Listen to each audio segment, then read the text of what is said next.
मेरा कातिल है शनि।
मेरा कातिल है शनि।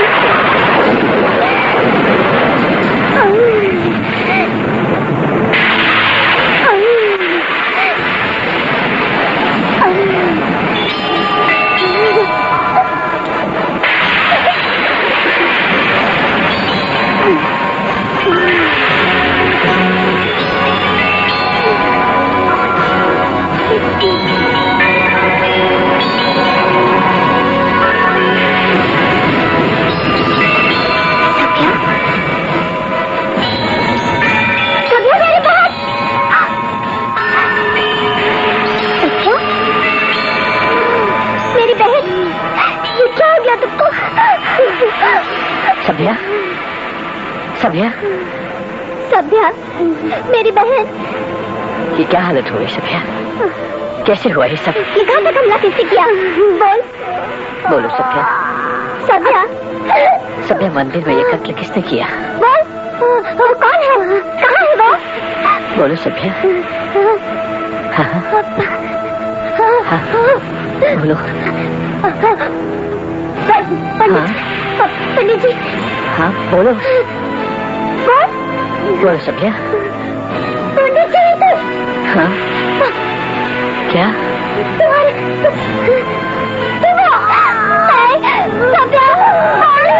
बोलो सभ्या।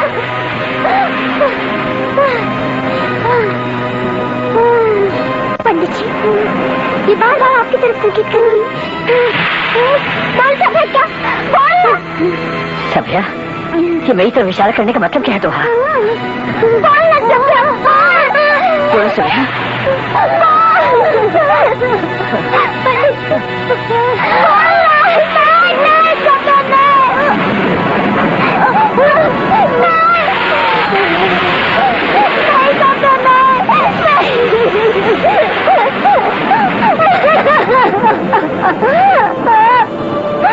हे देवी माँ, हमारी बहन को बचा लो माँ। पंडित जी, आप क्यों नहीं कुछ करते?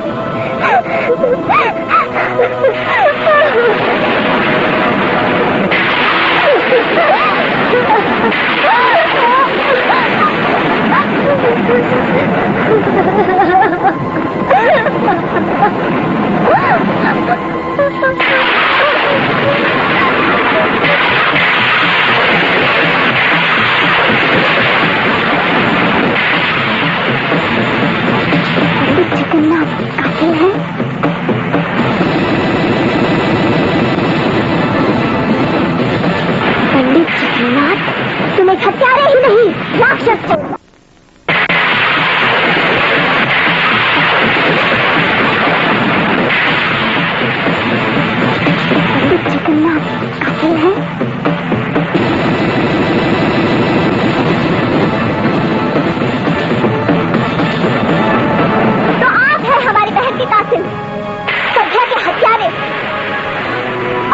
कोई संदेह नहीं, इसीलिए सभ्या बार बार आपकी तरफ इशारा कर रही थी। और ये रहा सबूत। आपको मुझ पर संदेह है महारानी? जी हाँ। आप समझती हैं मैं सभ्या की हत्या कर सकता हूँ? ये कैसा आरोप मुझ पर लगा रही है? चुप रहिए पंडित जी, एकदम चुप। देखिए देवी माँ, देखिए इस पाखंडी को। पहाड़ खंडित हो सकते थे, सागर सूख सकते थे, लेकिन पंडित जगन्नाथ पे सवालिया निशान, उसकी ईमानदारी और वफादारी पे सवालिया निशान कभी नहीं लग सकता था। लेकिन देवी माँ, वो अटूट विश्वास टूट चुका है। मेरी बात सुनिए महारानी, मेरी बात सुनिए। आपको जरूर कोई ना कोई गलतफहमी हुई है। क्या गलतफहमी? कैसी गलतफहमी? कौन सी गलतफहमी? अब भी कोई सच्चाई और गलतफहमी के बीच में कोई गुंजाइश बाकी है? सभा के खून से अंकित इस इबारत के बाद? महारानी, ये नामुमकिन है। ये इबारत गलत है महारानी। क्या गलत है? मरने से पहले सभ्या के आखिरी दस्तावेज है, आखिरी बयान है, और ये निस्संदेह सच है।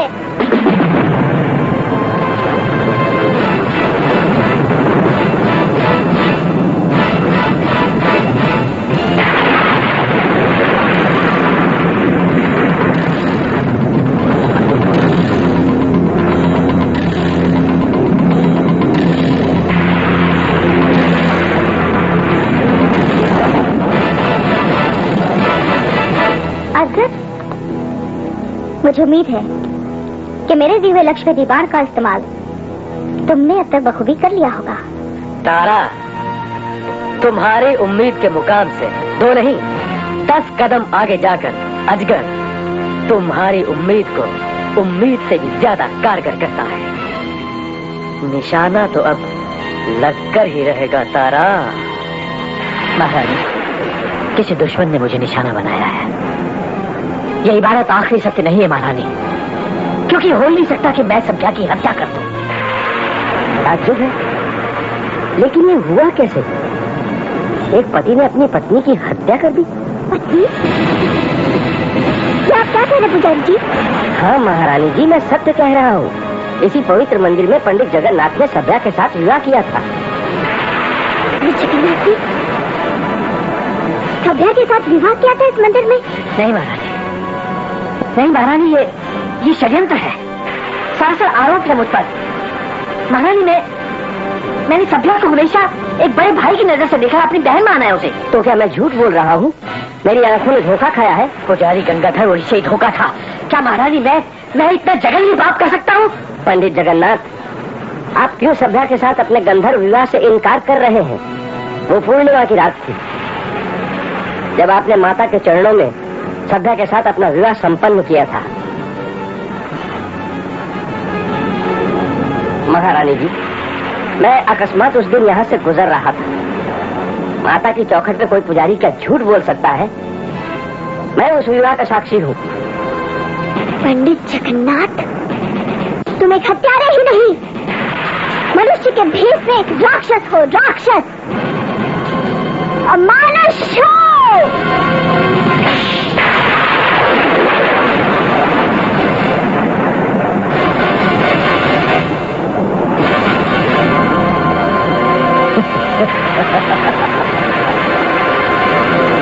पंडित जगन्नाथ, मुद्दत से मुझे इसी दिन का इंतजार था।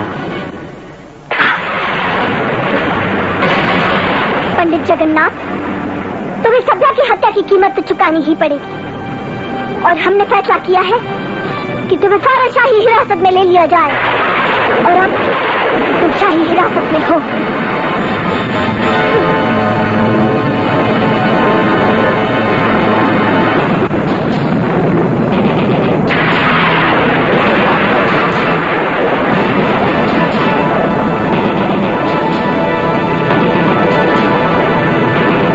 आज मैं टूट गया, मैं परास्त हो गया। मेरे दुश्मनों ने मुझे इस तरह बूट कर दिया।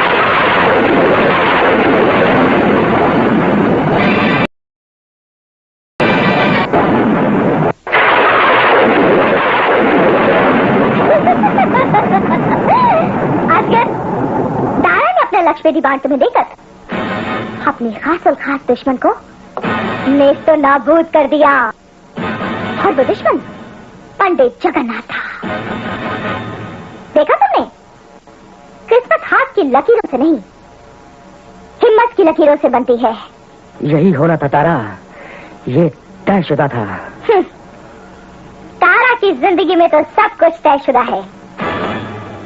इन लोगों को देख रहे हो जो इन दरीचों में मौजूद हैं?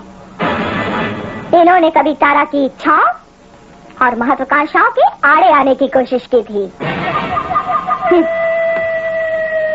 तारा ने इन्हें ध्वस्त करके तमगों की शक्ल दे दी और आज तारा ने पंडित जगन्नाथ को भी ध्वस्त कर दिया।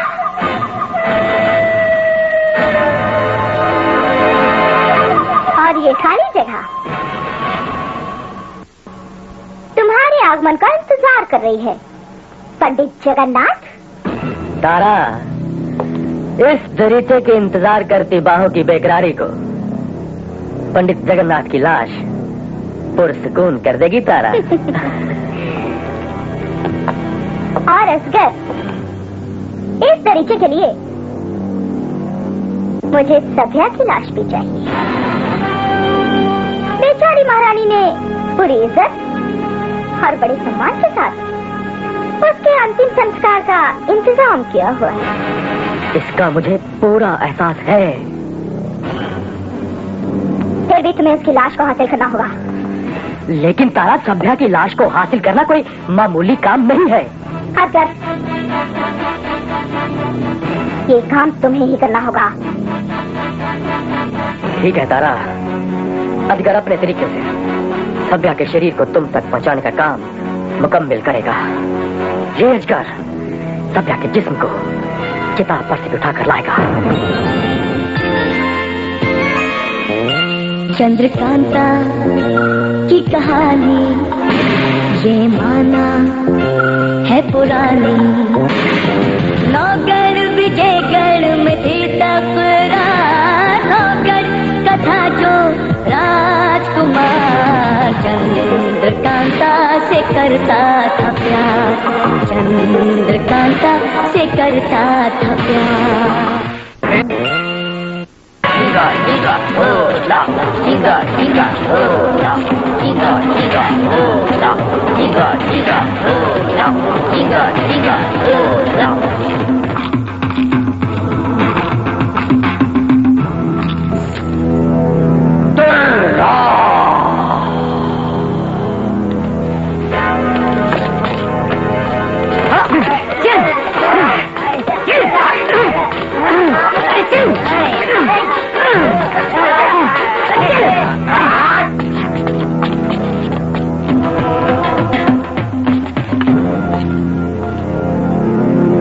परमपिता पर्वतराज, परम शक्ति महानदी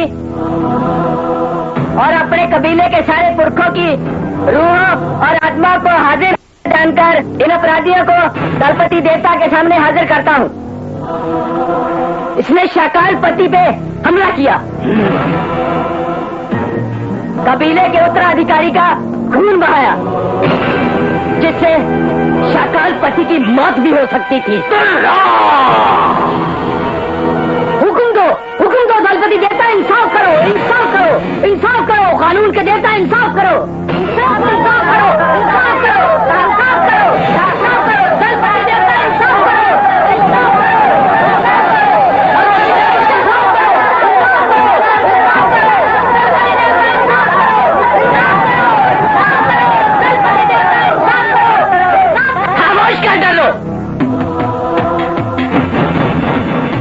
दलपति देवता फैसला सुनाएंगे। दलपति का इंसाफ, इंसाफ ये होता खून का जगह खून, आंख का जगह आंख।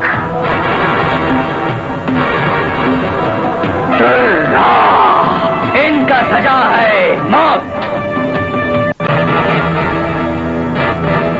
इनका मौत का कुआं मां झाँक दो।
लगता है यहाँ कोई अग्नि चक्र है जो जलाने की शक्ति रखता है। ठहरो।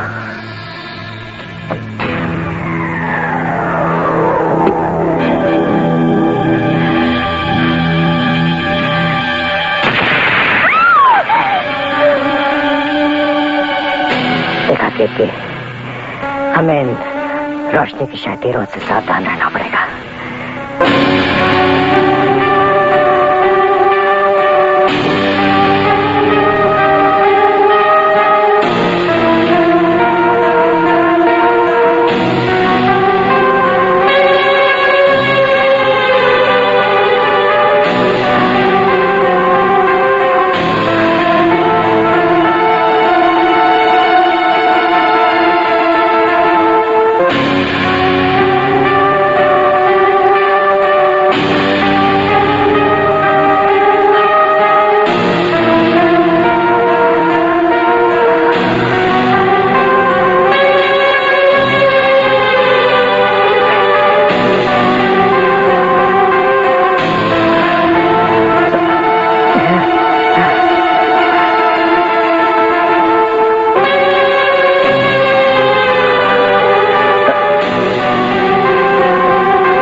रोशनी की शतीरों से बचते हुए देखो, संभाल के। यहाँ नीचे झुक के आओ।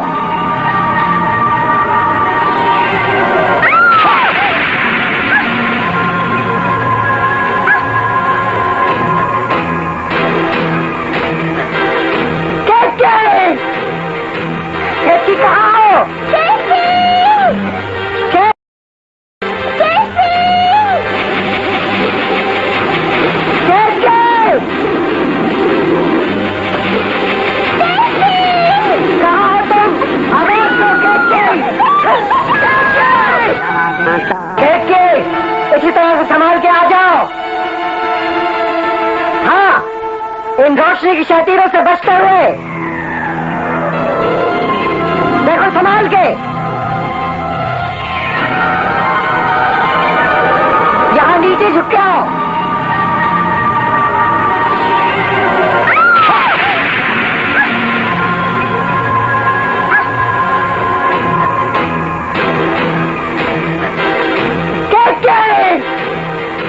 कैसी कहाँ हो? कैसी?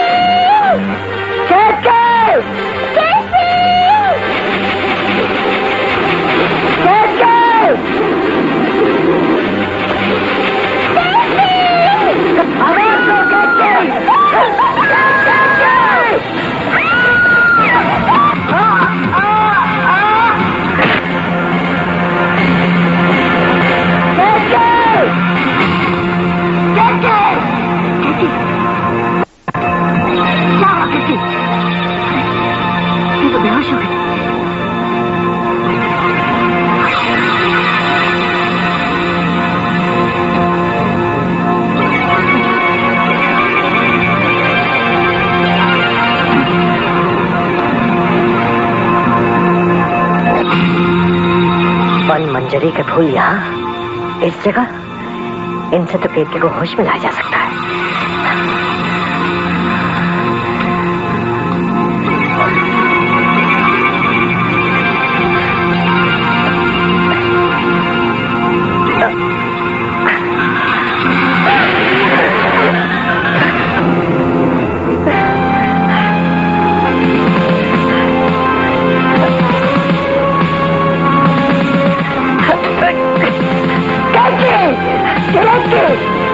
ये क्या हो गया? इन सलाखों ने मुझे केतकी से अलग कर दिया। अब मैं क्या करूं?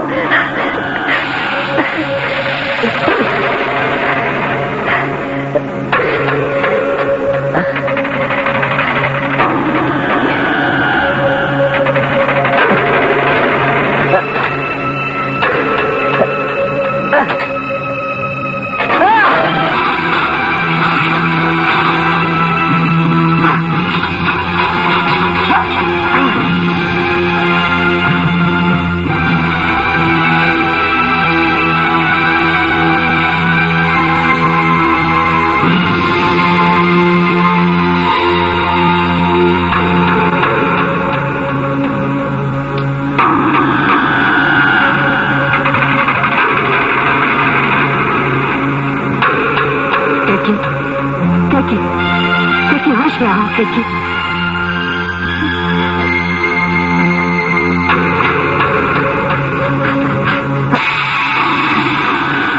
केतकी, आंखें खोलो केतकी, होश में आओ। केतकी, हाँ, केतकी, हम कहाँ हैं?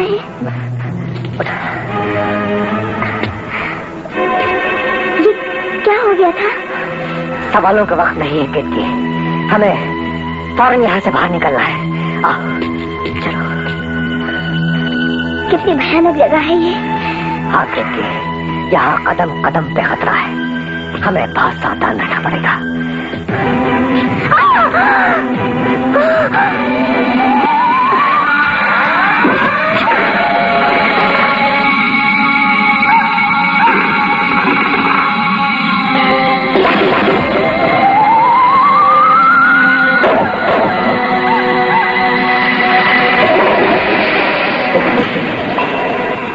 मेरे पैर के वजन से इस मूर्ति का मुंह खुल जाता है, और जब मैं पैर हटा लेता हूँ तो ये बंद हो जाता है। उस तरफ रोशनी है, हमें किसी भी तरह बाहर निकलने के लिए इस मूर्ति के मुंह से निकलना होगा। हमें इस पर वजन रखने के लिए किसी चीज की तलाश करना होगा। हम देखती, इससे कोई और खतरा न खड़ा हो जाए। इस मौत के कुएं में कायरों की तरह मरने से बेहतर है कि ये जोखिम उठाकर हम बहादुरी से बाहर निकले। संभाल के देखिए।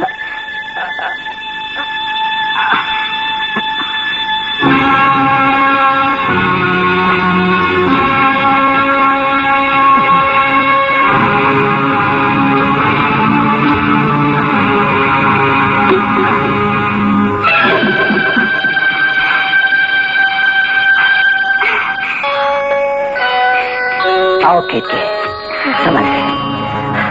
जल्दी करो, इस मनोज जगह से जितनी जल्दी हम बाहर निकले उतना अच्छा है। समझ गए।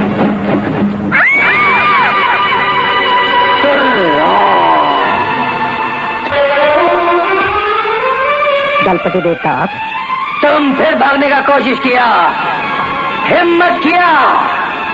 दलपति देवता से ऐसा हिम्मत मुनासिब नहीं, मुनासिब नहीं। लेकिन दलपति देवता, तुमको आगाही किया, हमको हजारों नेत्र होता। दलपति देवता से बचकर कबीले से भागना मुमकिन ही नहीं, मुमकिन ही नहीं। देखते दलपति देवता तुमको इज्जत दिया, बेटा शाकाल पति का मुकाबला तुमको कबीले का उत्तराधिकारी बनाया। इसका बदला तुम दलपति देवता का इज्जत तोड़ के दिया, भागने का जुर्म किया।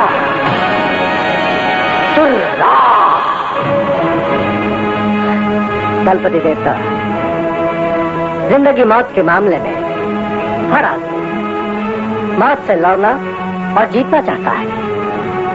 हमने भी मौत को जीतना चाहा, बस यही गुनाह किया है हमने।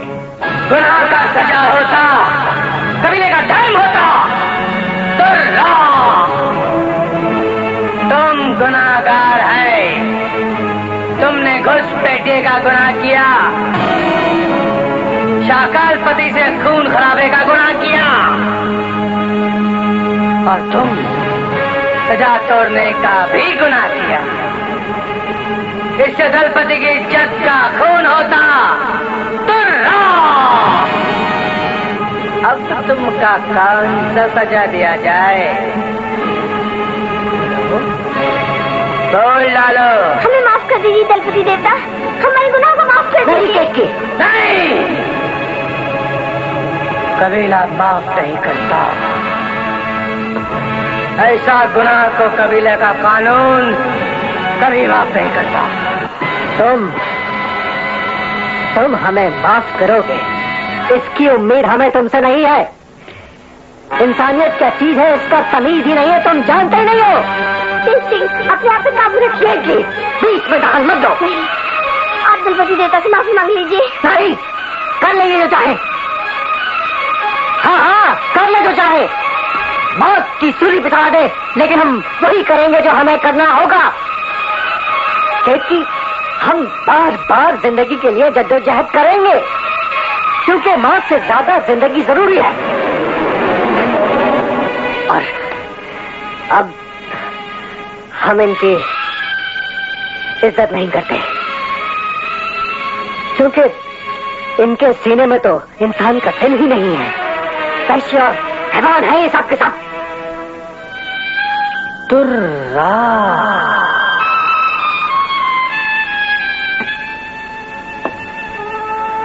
अय्या तेज सिंह, हम हैवान नहीं, तुम दलपति देवता को नहीं समझा।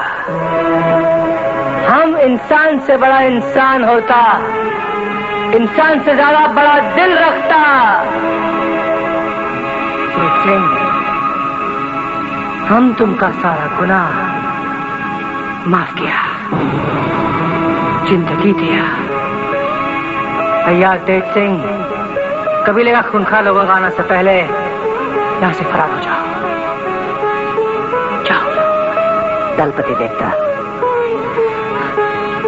हमने आपको कितना गलत समझा। मुझे अफसोस है कि मैंने आपकी भावनाओं को पहचाना और अपनी तीखी बातों से आपको चोट पहुंचाई। तुर्रा, वक्त बर्बाद करना छोड़ो तेज सिंह। कबीले का खूंखार लोग किसी वक्त भी यहाँ आ सकता है। उनका यही समझना ठीक होगा कि तुम मौत के कुआं में दफन हो गया। तुमका दलपति देवता जिंदगी नहीं, मौत दिया।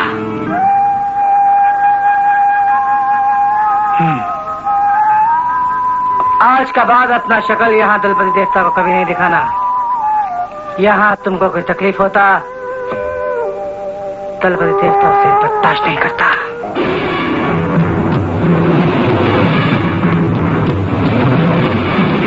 सुना आवाज तेज सिंह, आवाज सुना?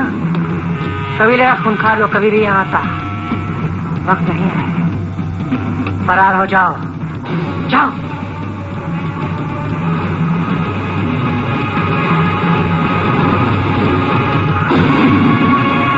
चलो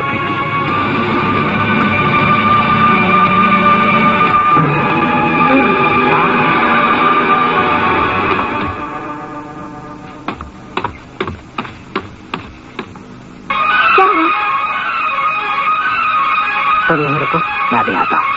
समाज के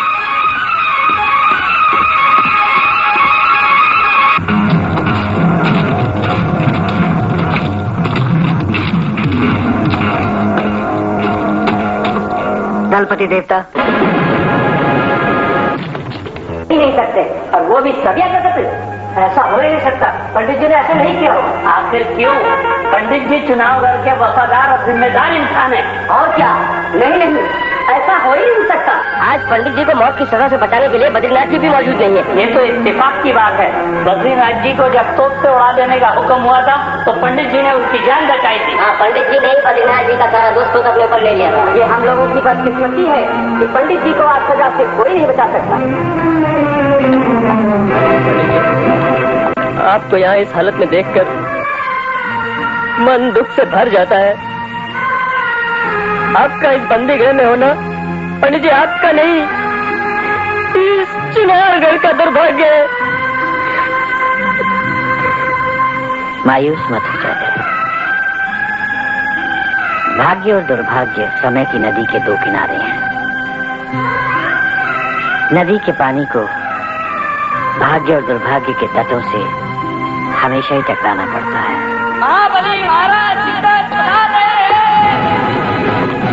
आश्चर्य है, महाराज बंदी है।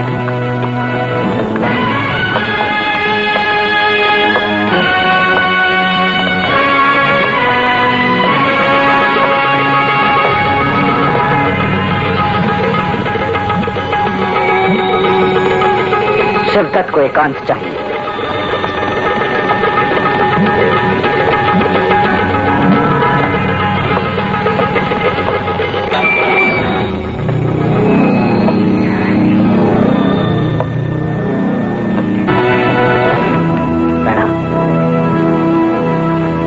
बंदी के में महाराज का एक मुलजिम से मिलने आना उचित नहीं लगता। महाराज, आप आदेश देकर मुलजिम को अपने दरबार या कक्ष में बुला सकते थे। पंडित जगन्नाथ,